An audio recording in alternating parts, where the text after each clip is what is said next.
Okay. Let's do, I want to do this.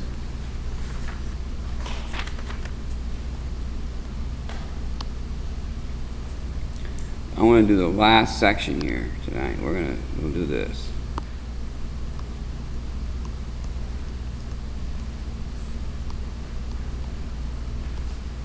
What do they call this? Solving quadratics, yeah.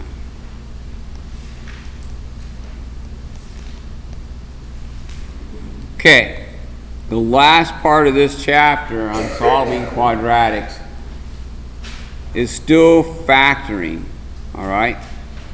And it uses something called the zero product property.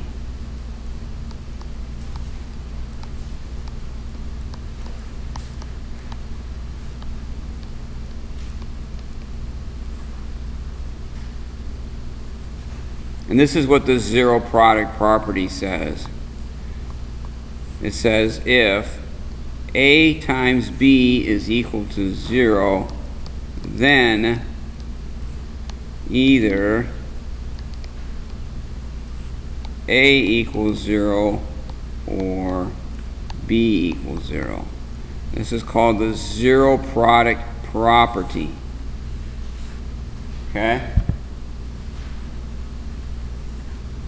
And we're going to use the zero product property to solve these quadratics.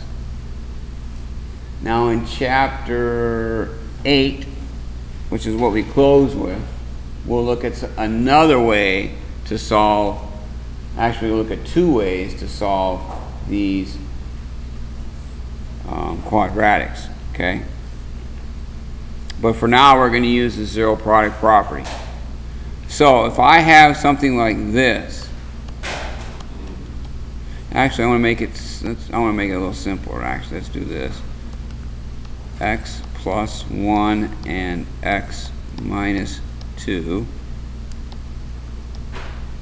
I want to set it equal to 0. When we're solving quadratics in this form, we will always want to set them equal to 0 because this is called the zero product property. So we're going to set them to equal to 0 every single time. All right, that's what we want to do. So this one is already set to 0 for us. So here's what this says. This says either x plus 1 is equal to 0 or x minus 2 is equal to 0. Okay, that's what it says. So it says either this is equal to 0 or this is equal to 0. If the first one is equal to 0, then that means x, what would we add to 1 to get 0? Negative 1. So that means that the first answer to this is negative 1.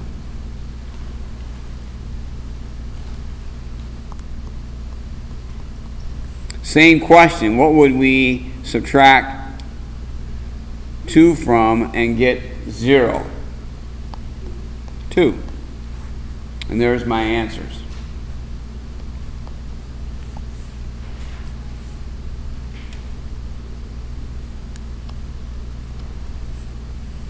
Now there's an easy way to get these, all right?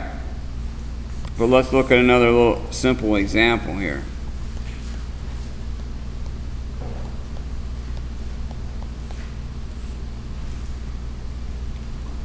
So, x plus 4 is going to be equal to 0.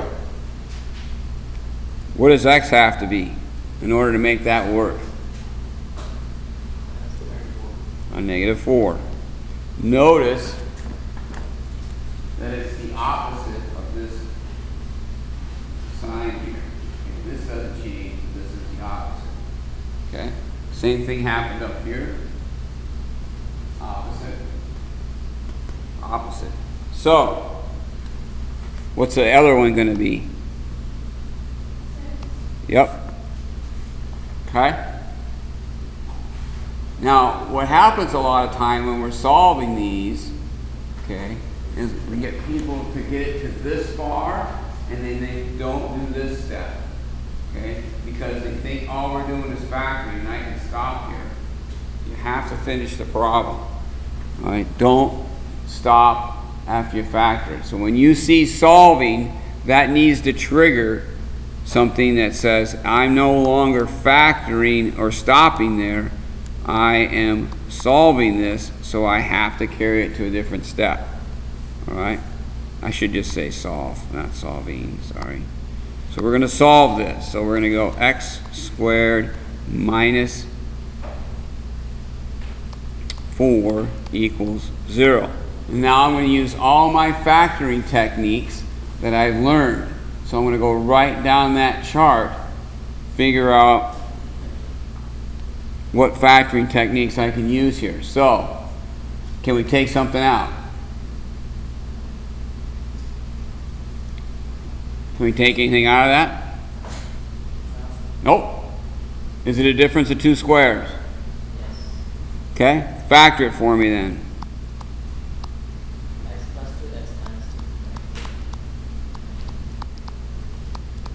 Okay, x plus 2, x minus 2.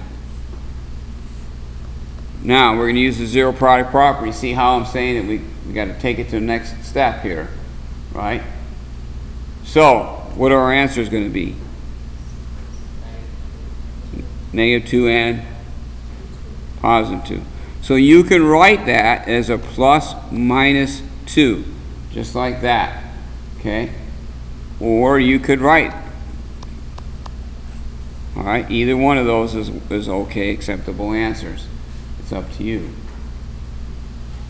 But now we're solving, we're factoring to get the answer, all right? But we're taking it one step further than just factoring.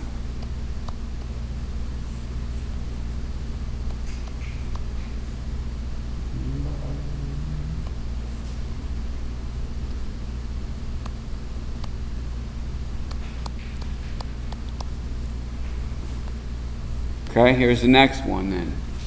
All right, so can we take something out? Nope. Is it a difference of 2 squares? Is it a trinomial? Yep. 3 terms. Tri means 3. It's going to be a trinomial. Okay. Do we have to use the AC method on this, or can we just get it?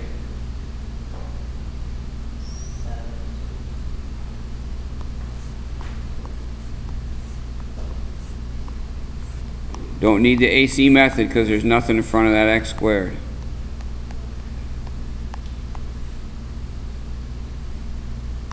Seven and 2.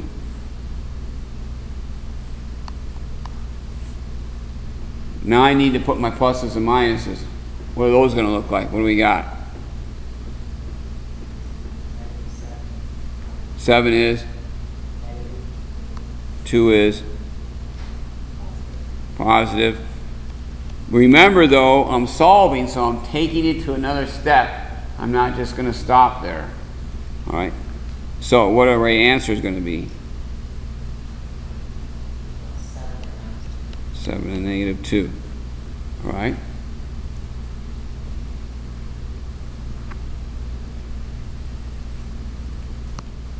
So I'm taking it to another step.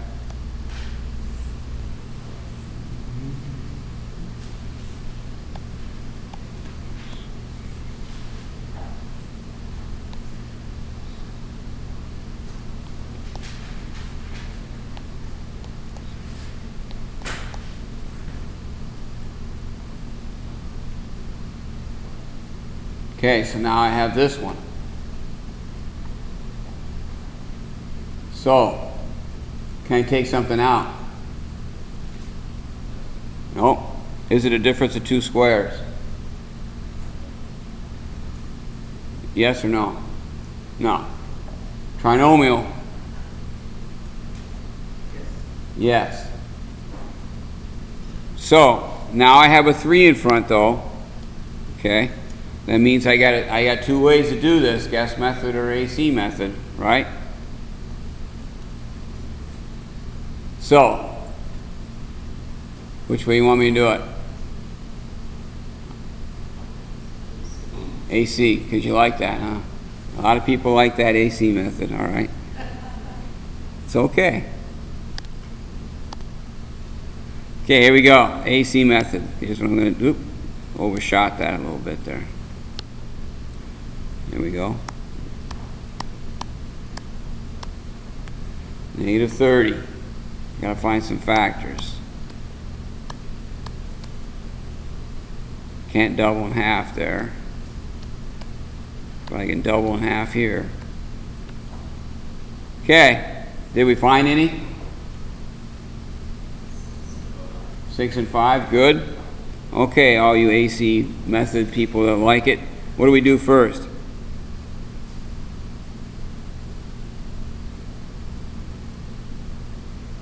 You told me you like the AC method. What do we do first? You don't like the AC method? So what do I write down? 3x squared. Then what? Minus 6x, good. Then what? Plus 5x, okay, good.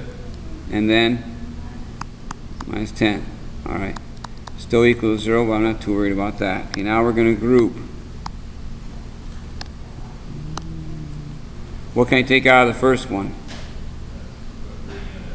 A 3 and an x. Good. What are we left with?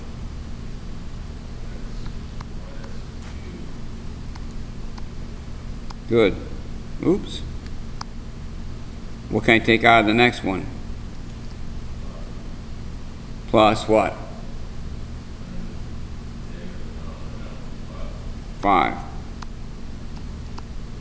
Remember that these two things got to be the same or else we messed up.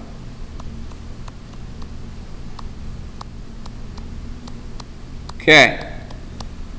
Again, you're happy, you factored it, you're just, you know, you're trying to get through stuff. I know you got a lot of things to do, but this is a solving problem, so you have to go one more step. So, one of the answers is pretty simple to see. What's one of the answers? 2. Now, the other one comes from here, okay? The idea is still the same, is that we want the answer to be negative, so it's definitely going to be the opposite of that, just like we have the opposite here. Okay, so we know it's going to be a negative, all right? And if we set this thing off to the side, we're going to subtract the 5 and then divide by 3. Okay? So you can still do it pretty quick. You're going to say, hey, I know it's going to be the opposite of 5, but now I got to divide by that leading term right there. All right? And you would do the same thing in all of these actually. Because here you're taking the opposite of 2. You divide it by the leading term here, which is 1, so it doesn't change anything. All right? But this is what you're going to do, is take the opposite of that, divide by that number. So I get a negative 5/3. Okay, so you can still solve it using that idea.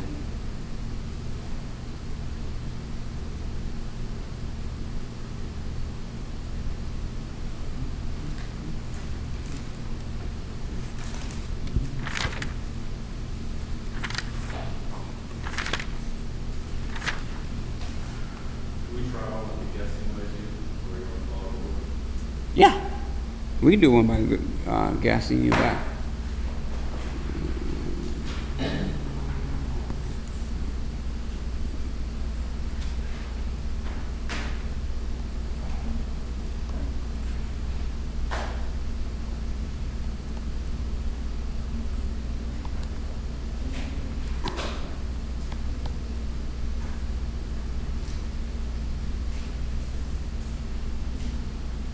Takes me a little bit to make these ones up.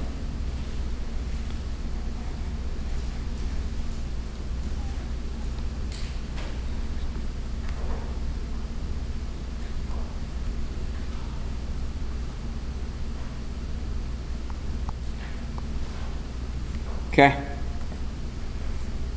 Let's try this one out. Guessing, right? Okay. So, we got two different possibilities here. we have two different possibilities here. Right? I got a 16 in the middle. It's a relatively small number, so I'm probably not going to use 15 and 1, right? Probably not. 15 and 1's going to give me something big. Okay, what do you want to do? 4 and 1 or 2 and 2 for this one right here? 2 and 2. Okay, we're guessing. I already said 15 and 1 probably is not going to work, so what are we going to try? 3 and 5. I'm just going to put them in the order you said it. All right? I know this is going to work here, but I'm only interested in this part and this part. 3 times 2 is 6. 2 times 5 is 10. You got it. Gives us the 16 we're looking for.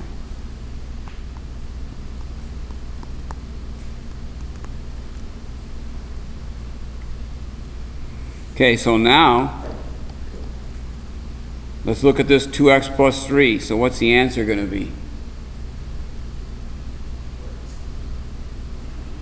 We know it's got to be the opposite, right? So what's it going to be? Positive or negative? Negative. 3 over 2. Good. And use the same idea. Good job, Corey. Good job. Okay, same thing.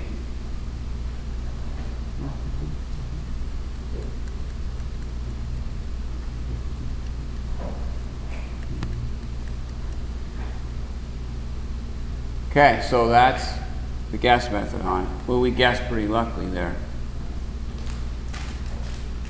All the ones I seem like I do guess methods, we get in the first shot. They don't always turn out that way. So as far as factoring that out, as far as the homework that like Tuesday night's homework, that would have been the end of that problem would have been 2x plus 3, 2x plus 5, and then we would have been done.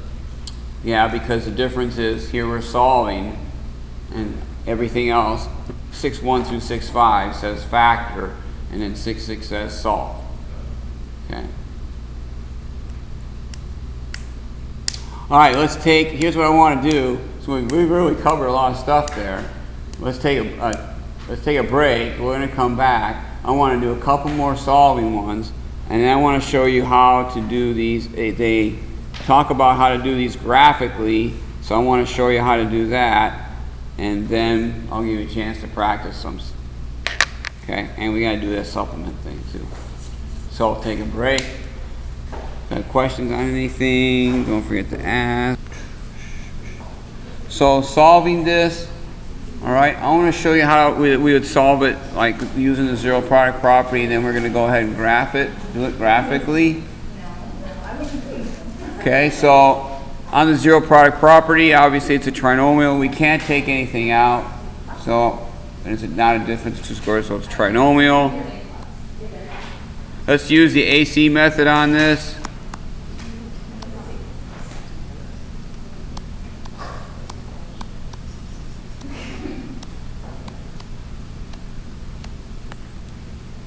Okay, so then we've got that. All right, so now we're just going to break this down. Again, I'm using the AC method on it, so here's my ones that are going to work.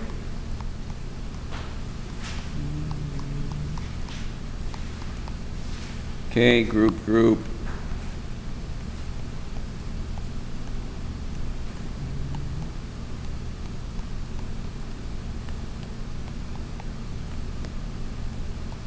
Finish it.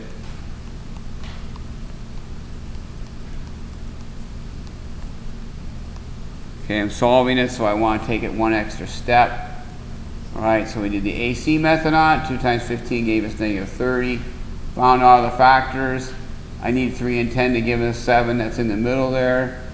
All right, so then here's the 7. 3 and 10, subtract it. This is minus, so they're going to subtract that. And 3, got to get plus, because plus 7. Okay, group, took the 2, took the 3 out. This is a negative, so you got to drop that negative down. All right, and then we put it together. So, we did all that work. We're ready to get an answer. What's one of the answers for this?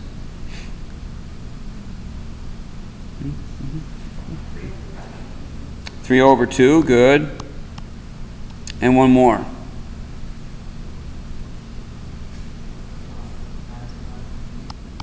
Okay, good.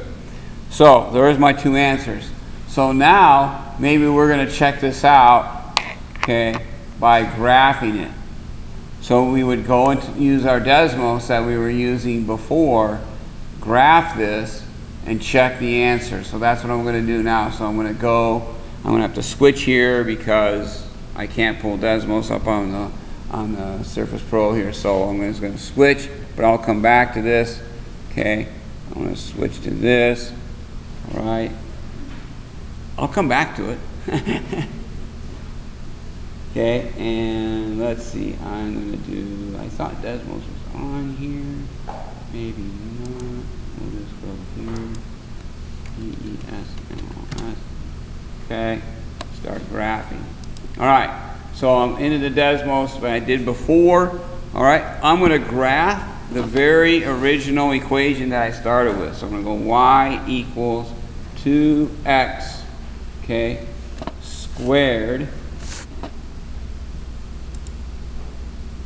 plus 7x minus 15.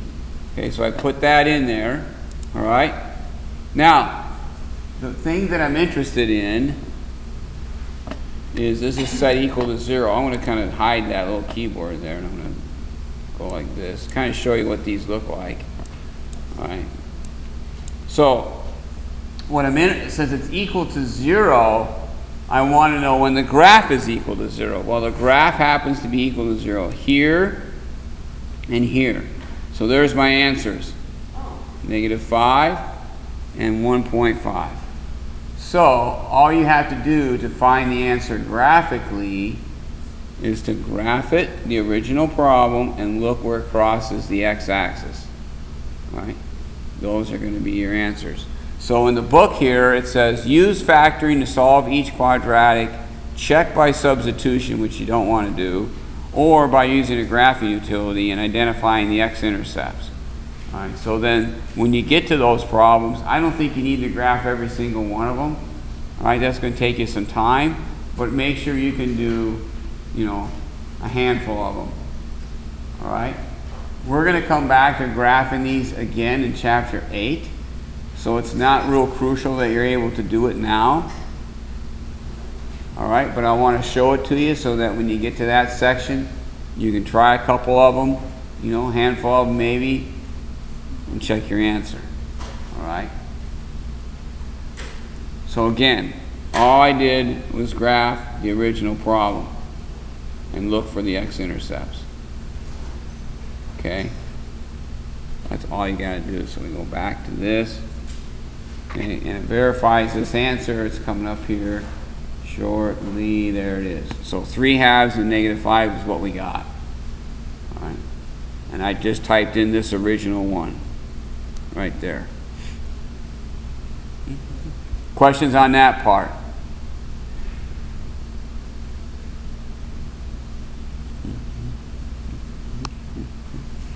Okay, one other thing I want to point out to you that they like to do to mess people up. Again, we're solving still.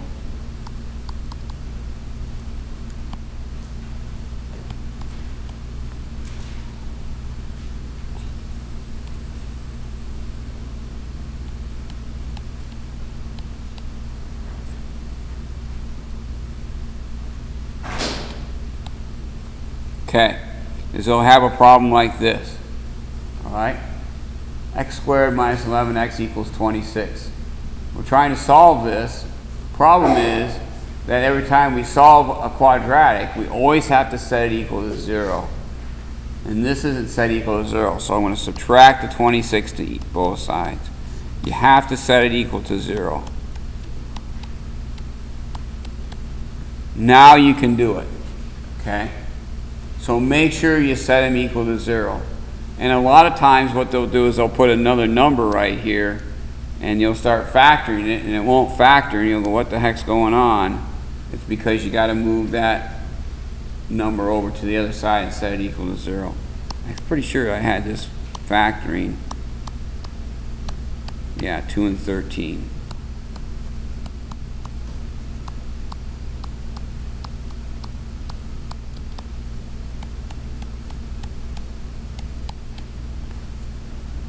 Alright, so make sure that you set them equal to 0.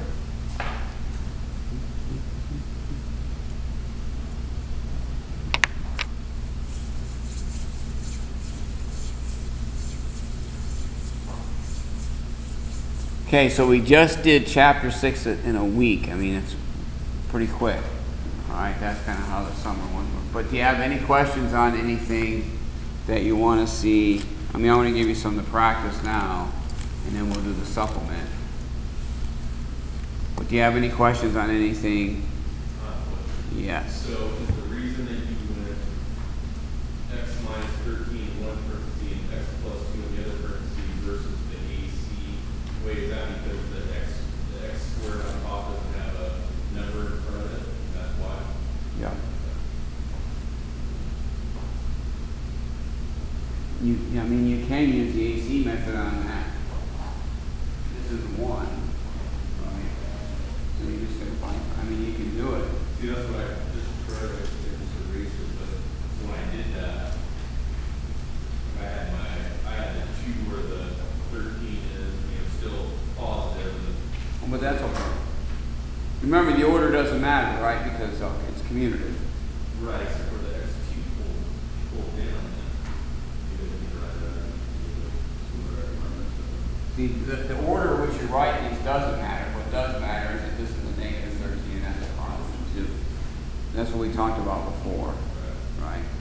So yeah, you can use the AC method on all these. Just take it a little longer. Maybe you have extra time.